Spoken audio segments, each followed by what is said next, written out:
Réhouven Rivlin va s'envoler pour Paris ce soir et son programme officiel va débuter demain par une cérémonie de bienvenue aux Invalides. Il sera accueilli par une garde d'honneur et on ne sait pas encore si Emmanuel Macron sera présent. Ensuite, Réhouven Rivlin va s'entretenir avec des responsables communautaires musulmans. Mais ce qui est certain, c'est qu'il retrouvera bien Emmanuel Macron à l'Élysée dans l'après-midi. Ils vont s'entretenir d'abord en privé, puis donner une conférence de presse commune. Le soir, un dîner en l'honneur du président israélien sera également organisé à l'Élysée. Puis le lendemain, donc jeudi, Réhouven Rivlin inaugurera l'exposition Au-delà du devoir des diplomates reconnus juste parmi les nations avec Jean-Yves Le Drian au Quai d'Orsay. Il se rendra ensuite dans une base de l'armée de l'air française. Il sera escorté par le commandant de la force aérienne israélienne, le major général Amikam Norkis. Puis, dans la soirée, le président israélien assistera à une cérémonie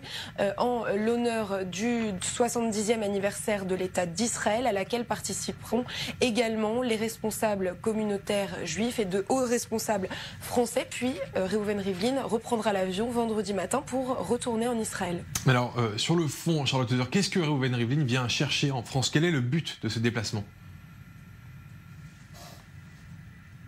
Alors déjà, il faut savoir que ça va être la première rencontre entre Réhouven Rivlin et Emmanuel Macron. Ils ont déjà échangé tous les deux. On se souvient que le président israélien avait félicité son homologue français le soir de sa victoire.